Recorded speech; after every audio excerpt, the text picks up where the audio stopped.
Hello.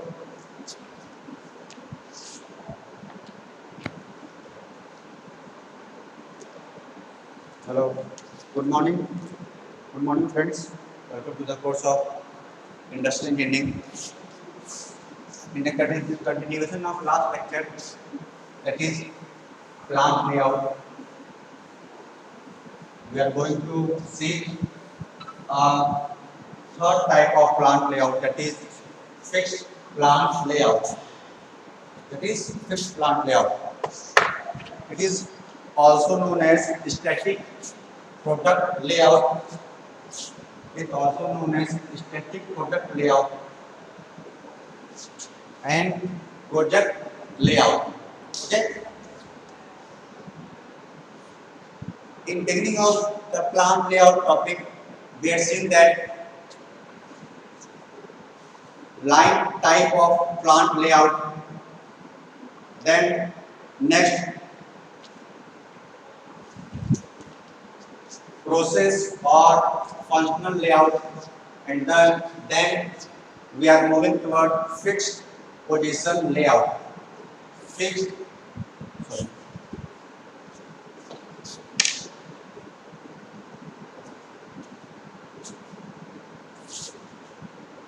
fixed position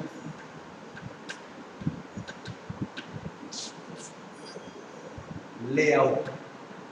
Okay, fixed position layout.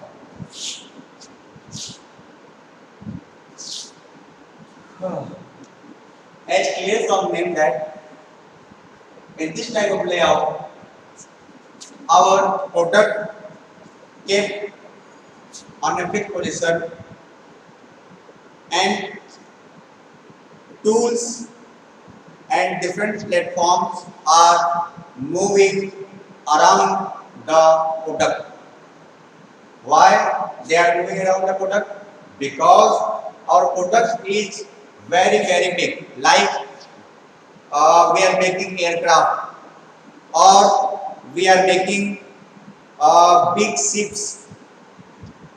We add this Rafael example in this type of layout. Means for making Rafael, that is the current hot topic for Indian politics, as for democratic point of view, the Rafael made by this type of layout. We will see when I will draw the diagram for fixed position layout. We will see that how the workstation moving around the product. Okay, let's make a diagram first, and then we will move upon the theory portion of fixed position layout. Then advantage and disadvantage of fixed position layout.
This is I'm making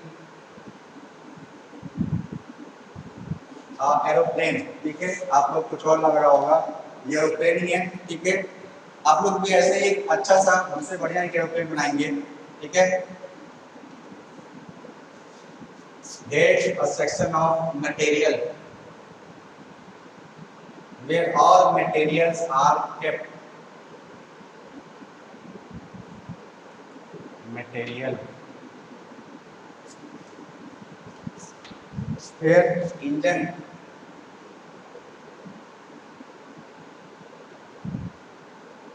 इसका मतलब ये नहीं है कि engine यहाँ पे रखा हुआ है। We have to set up inside the plane.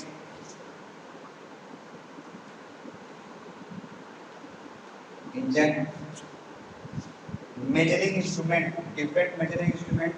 Such example, instrument making, measuring air pressure, speed of plane, measuring how much quantity of petrol, engine oil is there. Different measuring instrument, the pressure that exert upon the plane, number of measuring instruments, and we have to incline into the plane measuring instrument.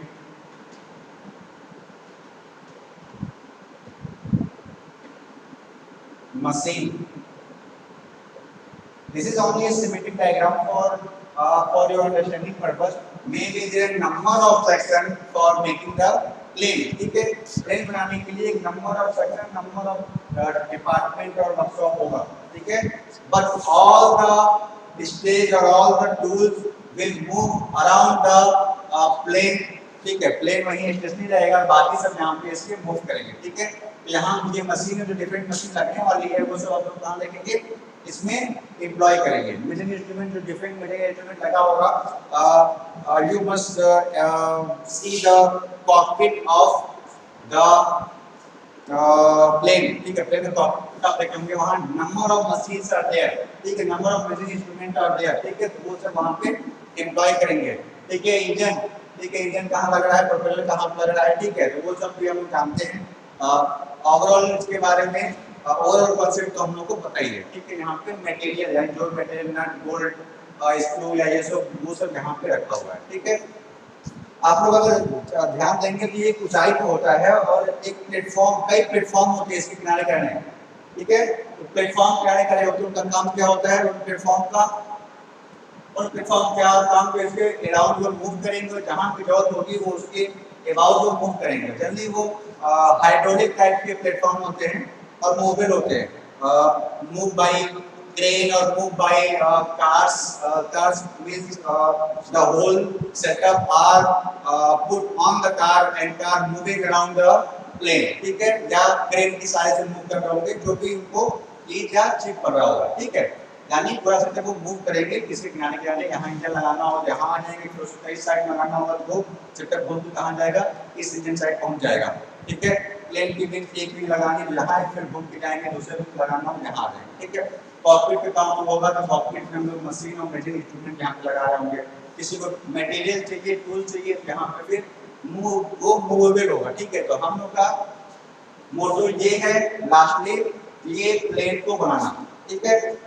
इस plane को बनाने में, एक plane बनाने में कम से कम number of days, like 2 से 3 या 4 महीने. छोटे से बड़े अगर आप बड़ा बनाएंगे तो साल 2 साल 3 साल लग सकते हैं, और छोटे बनाएंगे तो 2 से 3 महीने भी लग सकते हैं, ठीक. एक सिर्फ और सिर्फ एक बनाने, क्योंकि इसके लिए हाईली स्किल्ड लेबर और प्रिसीजन वर्क चाहिए, ठीक है. कहीं भी गलती गुंजाइश नहीं है, ठीक है. कहीं भी गलती गुंजाइश हुई तो number of life will get in a danger, ठीक है. बहुत सी जो जाने होंगी वो डेंजर में आ सकती है, ठीक है. ये हमारा क्या है, डिफरेंट फिक्स पोजीशन लेआउट, ठीक है. तो लिखेंगे हम लोग इसमें, अब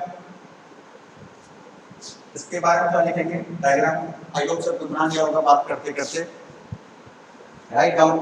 हाँ, इसके और भी क्या नाम है, fix position layout, static product layout, oblique static product layout.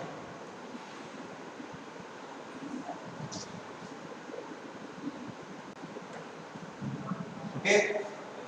और एक और नाम है इसका project layout, means whole project as a one project layout. Okay, now write down. I hope you all will draw the diagram.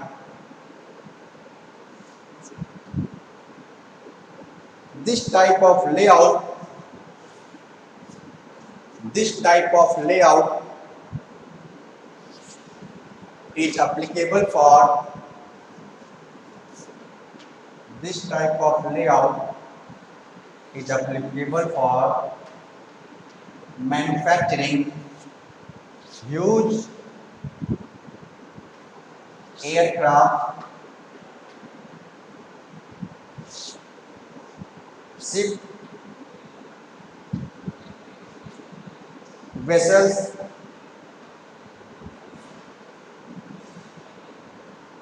वैसे तो मतलब आप लोग देखे होंगे बड़ी बड़ी कंपनी जाएंगे एनटीपीसी या एनएचपीसी या जहाँ भी, वहाँ देखो बहुत बड़े बड़े पॉलिट दिखाई देंगे आपको, ठीक है। तो वो सब भी कैसे बनता है, प्रोजेक्ट टाइप ऑफ लेआउट से ही बनते हैं, ठीक है। Pressure vessels,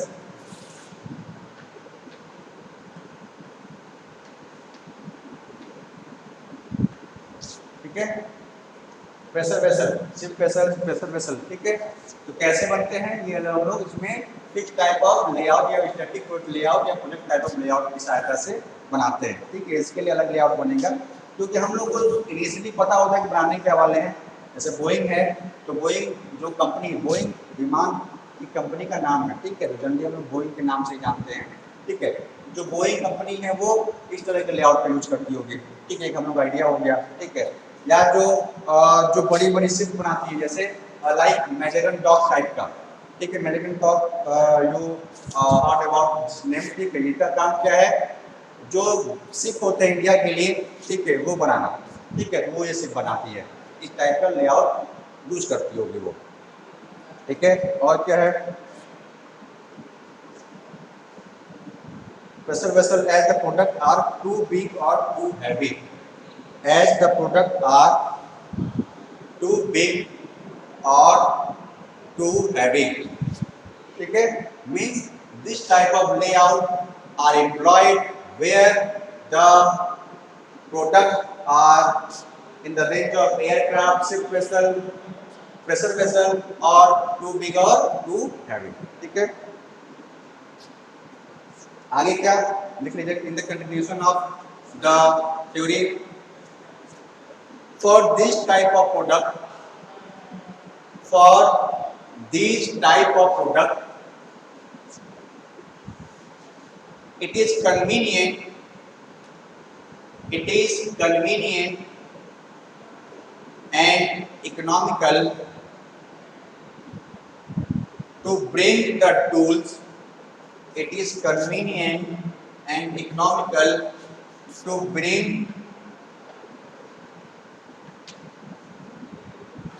the tool, to bring the tools, machine and men to the workpiece, tool, machine,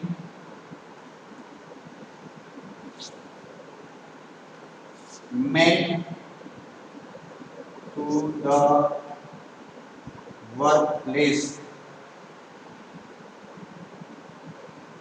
Okay, means we have to bring out the tools from material section, the machine from machine section, and men from to the work place, ठीक है। इनको हम लोग work place पे bring करते हैं, ठीक है। जैसे हम अलग अलग सेक्शन देखे थे, एक सेक्शन पे एक वर्कर है, लेकिन यहाँ पे वर्कर मूव करेंगे अराउंड द होल प्रोडक्ट, ठीक है।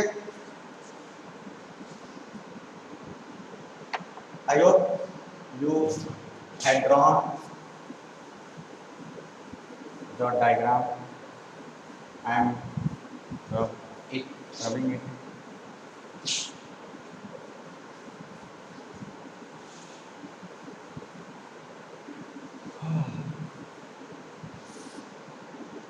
Write down in the continuation of theory. Write down in the continuation of the theory. ठीक है, theory continuation में लिखेंगे in this layout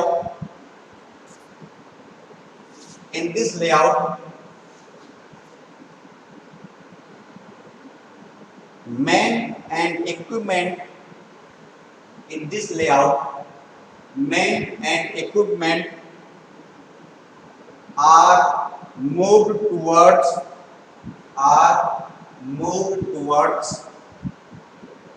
the material are moved towards the material which is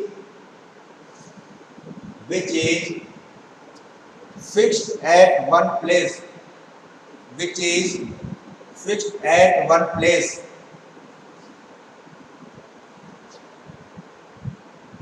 and the completion of product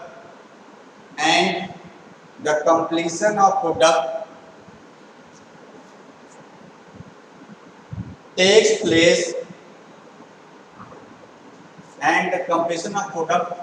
place where the material remains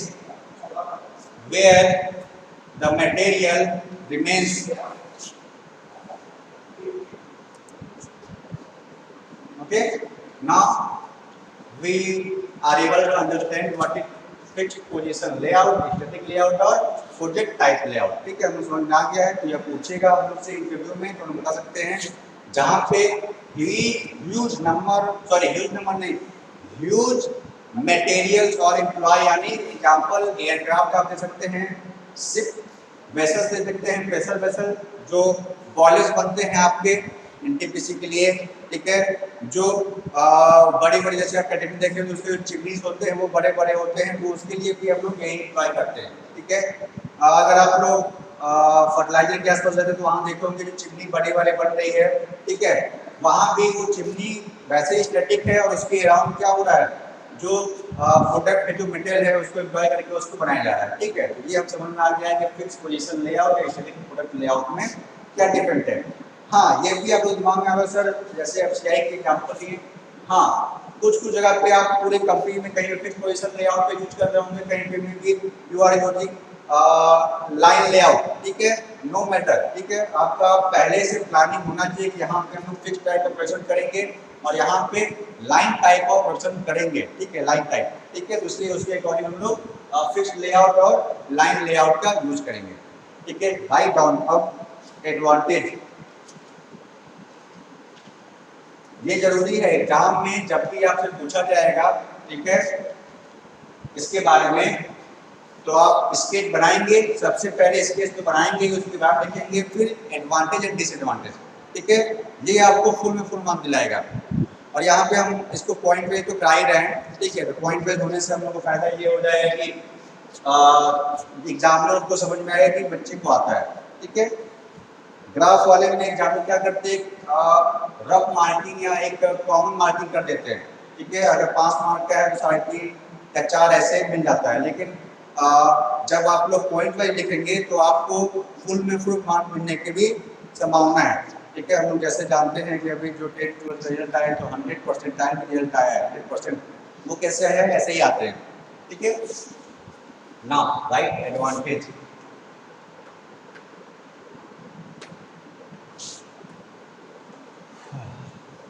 advantage of fix position layout और static product type layout. ठीक है, इसका advantage देखते हैं हम लोग. पहला advantage, reduce total production cost. Reduce total production cost. ठीक है, जो टोटल प्रोडक्शन कॉस्ट है उसको रिड्यूस करता है फिक्स टाइप ऑफ लेआउट और स्टैटिक प्रोडक्ट लेआउट. ठीक है, हमारा जो प्रोडक्शन का जो कॉस्ट होगा उसको टोटल प्रोडक्शन कॉस्ट, ठीक, ओवरऑल कॉस्ट को वो चेंज करेंगे, मतलब रिड्यूस कर सकता है. क्योंकि हम लोग जो प्रोडक्ट है वो वहीं रह रहा है, उसकी हैंडलिंग नहीं हो रही है, जो वर्क प्लेस पे ही है, और हम लोग अपने जो मूवमेंट कर रहे हैं वो वर्कर का है या वर्क स्टेशन का हो रहा है. ठीक है, हमारा जो प्रोडक्ट है वो स्टेशनरी है, उसके मूवमेंट का जो खर्चा चूंकि वो बहुत बड़े हैं, उसका जब मूवमेंट कराएंगे तो उसमें भी बहुत huge amount of precision and accuracy चाहिए, एज वेल एज बहुत ज़्यादा कॉस्ट उसका इंक्रीज हो जाएगा। ठीक है। Second, minimum material movement. Obvious सी बात है, मिनिमम मटेरियल मूवमेंट। ठीक है। जो मटेरियल का मूवमेंट है हमारा, मटेरियल मूवमेंट मीन्स इंक्लूडिंग जो मटेरियल, मशीन, इंस्ट्रूमेंट, जो यहाँ पे डिफरेंट ब्लॉक्स बनाए थे, ठीक है, वो हमारा क्या हो जाएगा, मिनिमम हो जाएगा। क्योंकि हम लोग फॉर एग्जाम्पल किसी एक बड़े स्पेस में हम लोग बना रहे हैं, ठीक है, तो उस स्पेस में उसका मूवमेंट होगा, और वो मूवमेंट भी कहाँ पे, हमारा जो वर्क प्लेस होगा, जहाँ पे हम लोग बोइंग एयरक्राफ्ट या जो भी हमारे क्या नाम है शिप वेसल या पैसल वेसल बना रहे हैं यूज, उसके अराउंड ही मूवमेंट होगा। ठीक है। तो वो जो होगा मटेरियल मूवमेंट क्या होगा, कम हो जाएगा, और हम लोग कोशिश करेंगे कि वहाँ पे मैक्सिमम यूटिलाइजेशन ऑफ टाइम हो। ठीक है। और क्या हो सकता है, third number, assurance of continuity of operation. Assurance of continuity of operation.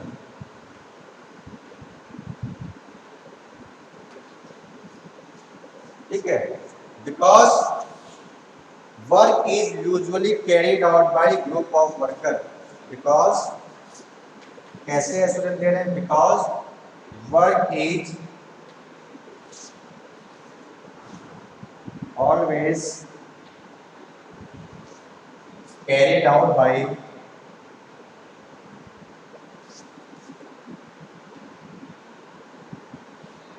groups of worker।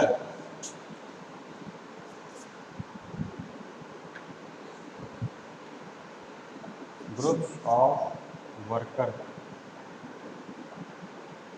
Okay.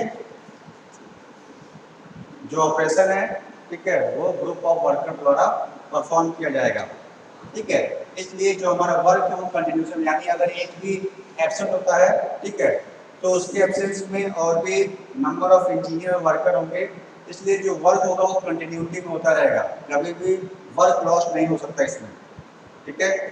क्योंकि हम लोग को ये पता है, क्योंकि उसके जो पार्ट्स होते बड़े होते हैं, तो एक आदमी से वो संभलेगा नहीं, तो एक पार्ट को उठा के, मतलब अगर क्रेन से वो रहता है तो क्रेन से उसको एडजस्ट करने में नंबर ऑफ वर्कर की जरूरत पड़ेगी। ठीक है। तो एक परफेक्ट सहायता से ये नहीं हो पाता, वहाँ उसमें इंजीनियर भी होते हैं, जो सुपरवाइजर भी होते हैं, वर्कर भी होते हैं, लेबर भी होते हैं, बहुत लोग इसमें इम्प्लॉय होते हैं एक काम करने में। ओके। नेक्स्ट और क्या एडवांटेज है, फर्क कर रहे हैं, लिखते रहेंगे साथ साथ में। जब आप लोगों को लिखना होगा, कुछ छूट रहा होगा, तो वीडियो पॉज करके दिखाई सकते हैं।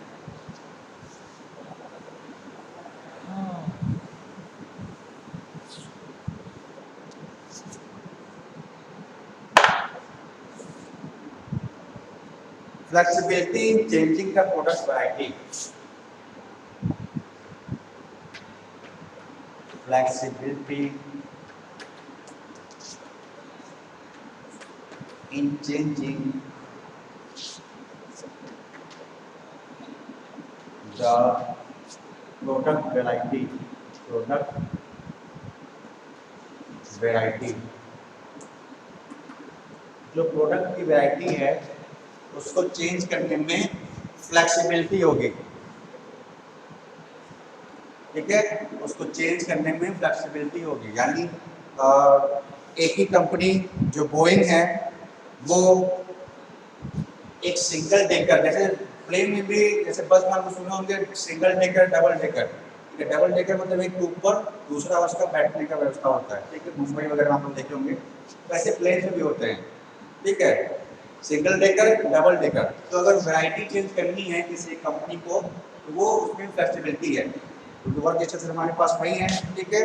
वर्कर हमारे पास स्किल्ड है तो वो वैरायटी चुन सकते हैं। अगर सिंगल टिकट बना रहे हैं तो डबल डबल टिकट बना सकते हैं, ठीक है। और लार्ज पावर का इंजन हम लोग उसमें एम्प्लॉय करेंगे, ठीक है। Got it. और क्या हो सकता है, एक ही कंपनी एयरक्राफ्ट बनाए, जैसे बोइंग की एयरक्राफ्ट भी आती हैं, ठीक है। बोइंग एयरक्राफ्ट बना रही है, बोइंग के हमारे पास अब पैसेंजर प्लेन्स भी हैं, ठीक है। They are making passenger plane as well as aircraft, ठीक है। वो उसमें यहाँ पे चेंजिंग कर सकते हैं, ठीक है। ये फोर्थ नंबर एडवांटेज है, ठीक है। फिफ्थ एडवांटेज भी इससे मिलता जुलता है। क्या है advantage? Production of different product on same layout. Production of different product on same layout, ठीक है, ठीक है। एक ही लेआउट में हम डिफरेंट प्रोडक्ट बना सकते हैं, ठीक है। सिर्फ एग्जांपल, अगर कोई कंपनी है, अगर वो शिप के प्रेशर वेसल बना रही, शिप के वेसल बना रही है, शिप के लिए चिमनी बना रही है, तो हो सकता है वही सेम कंपनी एनटीपीसी के लिए वो बॉयलर बना रही हो, या जो बिग बिग फर्नेस होते हैं, ठीक है, तो वो भी बना सकती है, ठीक है, जहाँ पर बर्निंग ऑपरेशन हो रहा है, ठीक है। तो सेम लेआउट में प्रोडक्शन, डिफरेंट प्रोडक्शन हम लोग कर सकते हैं, ठीक है। क्योंकि हम लोग ये पता है वो प्रोडक्शन तो एक लेआउट में होता है, जो पोजीशन होता है प्रोडक्ट का वो फिक्स होता है, उसके अराउंड हम लोग वो डिफरेंट वर्क करते हैं, ठीक है। तो यहाँ पे लेआउट में चेंजिंग कोई मतलब ही नहीं है, यहाँ पे उसके बारे में कुछ हम नहीं कर सकते, क्योंकि हम लोग के पास एक बहुत बड़ा वर्क स्पेस होता है, उस मिडिल में जो प्रोडक्ट है वो वहाँ पे फिक्स होता है और उसको हम लोग यूज करते हैं, मतलब उसकी यानी इसी तरह हम लोग डिफरेंट प्रोडक्ट हम लोग यूज कर सकते हैं प्रोडक्शन के लिए, ठीक है ना। 5 एडवांटेज हो गया है, कुछ डिसएडवांटेज देखते हैं हम लोग। Some of the disadvantage of fix position layout.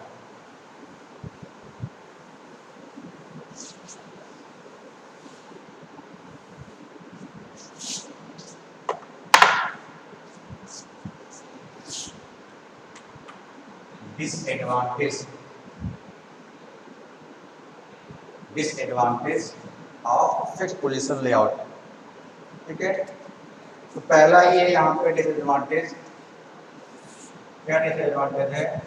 Necessity of highly skilled worker, necessity of highly skilled worker, ठीक है। हम लोग देखते भी हैं जो बड़ी बड़ी कंपनियां जैसे HAL, हिंदुस्तान एरोनॉटिकल लिमिटेड, जो इंडिया में बनाती हैं, ठीक है। तो उसकी जो रिक्वायरमेंट प्रोसेस है वो बहुत टफ होती है, ताकि अच्छे क्रेडिट बच्चे इसमें आए, ठीक है। अगर उनको वर्कर भी एम्प्लॉय करना हो उसके लिए भी high tough exam for that, engineer भी करना होगा तो high tough exam for that, ठीक है। हम लोग यहाँ पर इंडिया में देखते हैं जनरली जो अच्छी अच्छी कंपनियाँ होती हैं वो किसके थ्रू देती हैं? गेट के थ्रू, ठीक है। गेट का एग्जाम भी टफ होता है, one of the toughest exam, ठीक है। वो भी टफ होता है, उसमें भी जिनके अच्छे स्कोर आते हैं वो इसमें आ जाते हैं, ठीक है। तो necessity of highly skill worker, क्योंकि यहाँ पे गलती की कोई गुंजाइश नहीं है, ठीक है। You have to always precise and accurate, हमेशा आपको प्रिसाइज एंड एक्यूरेट रहना पड़ेगा, ठीक है।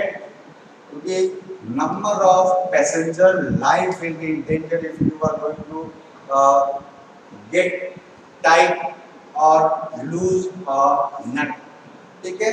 तो वो आपके स्किल पे डिपेंड करेगा, इसके लिए हाईली स्किल लेबर वर्कर चाहिए। Second, low content of progress, low content of progress, ठीक है। जो प्रोग्रेस होगा वर्क करने का वो बहुत लो होगा, ठीक है। सिर्फ एग्जाम्पल, राफेल का सौदा, राफेल ने इसमें करंट टॉपिक है, तो राफेल का सौदा जो इंडियन गवर्नमेंट है वो फ्रांस के साथ कितने सालों पहले कर देते? 36। आप लोग के अमाउंट लग रहा होगा 36। Number of aeroplanes is 36 only, but content of work is low. यानी अभी तक हम लोग को सिर्फ और सिर्फ 6, जिनमें से ट्रेनिंग एयरक्राफ्ट है, बाकी 4 जो हमारे एयरक्राफ्ट जो भी आए हैं, ठीक है, तो वो इतने नंबर सारे 6, हाँ 5, ठीक है, 5 एयरक्राफ्ट जो अभी आए हैं, ठीक है, यानी इतना टाइम लगता है। हम लोग अभी 2 साल और लगेंगे टोटल नंबर ऑफ एयरक्राफ्ट मिलने में, ठीक है। तो कंटेंट ऑफ जो वर्क है वो धीरे हो जाता है, क्योंकि हम लोग को हाईली एक्यूरेट और प्रिसाइजली काम करना होता है। Okay, but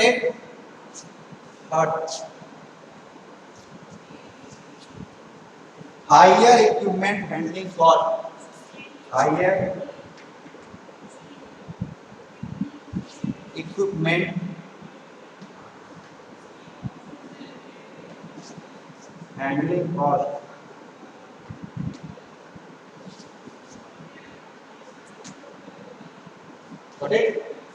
higher equipment handling cost, जो इक्विपमेंट की हैंडलिंग कॉस्ट है वो सामान वर्कर अपने हाथ से नहीं लाते हैं, वो थ्रू क्रेन और थ्रू रोबोटिक टाइप, ठीक है, तो रोबोट या क्रेन की सहायता से वो सामान जो है एक जगह से दूसरी जगह जाता है, क्योंकि वो ज़्यादा भारी होता है। अगर कई लोग मिलकर उसको उठाने में भी वाटर गेट डैमेज, वर्कर को चोट लग जाएगी, नेगेट बाउंड, और जो हमारा सामान होगा वो गिर सकता है, ठीक है। तो जल्दी ये क्रेन और रोबोट की सहायता से हम इसको मूव कराते हैं, ठीक है। तो हायर इक्विपमेंट हैंडलिंग कॉस्ट, ठीक है, तो हैंडलिंग कॉस्ट क्या होती है, क्योंकि आपको उसके लिए क्रेन या रोबोट एम्प्लॉय करना होगा, उसकी कॉस्ट ज़्यादा हो जाएगी।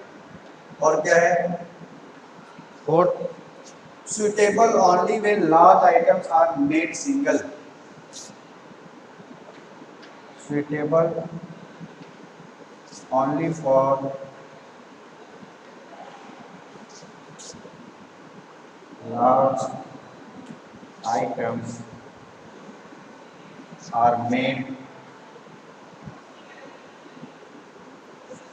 single, ठीक है, यानी you have to make only one product at once, ठीक है। हम लोग को सिर्फ और सिर्फ एक ही प्रोडक्ट एक बार बना सकते हैं, यानी जैसे हम लोग लाइन या प्रोसेस टाइप ऑफ लेआउट में देखे थे, नंबर वर्क एक बार बन जाते थे, लेकिन यहाँ पे ऐसा नहीं है, ठीक है। लार्ज आइटम बनेंगे और वो भी एक बार में सिर्फ और सिर्फ एक ही बनेंगे, ठीक है। लास्ट कहाँ लिखे हैं,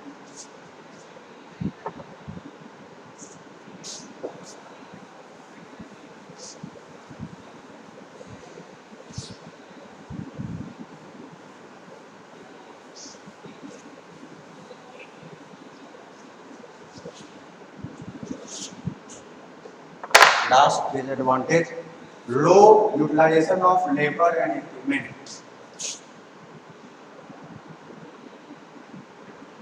low utilization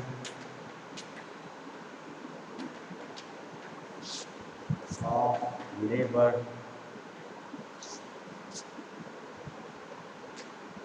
and equipment, ठीक है। तो लेबर और इक्विपमेंट का जो यूटिलाइजेशन होगा वो कम होगा, क्योंकि जैसे फॉर एग्जांपल अगर हम लोग इंजन या विंग्स को अगर एम्प्लॉय कर रहे हैं, करंट कर रहे हैं, तो फिर हो सकता है पूरी बॉडी में वाइब्रेशन हो और कोई वर्क ना हो पाए, ठीक है। एक एग्जांपल ले रहे हैं, ऐसा जरूरी नहीं है, ठीक है। तो उस समय उस टाइम में जो लेबर होंगे, इक्विपमेंट होंगे, उनका यूटिलाइजेशन नहीं हो पाएगा, ठीक है। यानी एक बार में एक ही चीज वहाँ पे, यानी एक ही डिपार्टमेंट वर्क कर रहा होगा, ठीक है। इंजन वाला इंजन में जो कॉकपिट एक्सपर्ट है वो कॉकपिट में जब काम करेगा और सब काम नहीं होंगे, ठीक है। तो low utilization of labour and equipment, okay, ठीक है। तो हम लोग आज देखे हैं फिक्स्ड पोजीशन लेआउट और स्टैटिक लेआउट, ठीक है। एक बार फिर रिवीजन कर लें क्या किए हम लोग। ये कितने होता है, for making huge product like aircraft, ship vessels, pressure vessel में हमारे जो बॉयलर्स होंगे या जो फर्नेस होते हैं बड़े बड़े, वो आ जाएंगे इसमें, ठीक है। तो वो इसके लिए इम्प्लॉय होंगे, ठीक है। उसका असेंबली डायग्राम में देखे थे, जो प्रोडक्ट होगा वो स्टेशनरी होगा, जो वर्क स्टेशन होगा वो मूवेबल होगा, ठीक है। इसके बाद हम लोग देखेंगे disadvantage and advantage of fixed and position layout. ठीक है, डिसएडवांटेज भी देखें, एडवांटेज भी देखें। ठीक है, आपको एग्जाम में कैसे करना है, क्या करेंगे, जब जैसे ही क्वेश्चन आएगा आप लोग क्या करेंगे, क्वेश्चन के लिए लेआउट पहले बनाएंगे, उसके बारे में नीचे लिखेंगे, फिर उसका एडवांटेज एंड डिसएडवांटेज। ठीक है, that's all for now. In next lecture we will make with different type of layout. Okay, that's all for now. Thank you.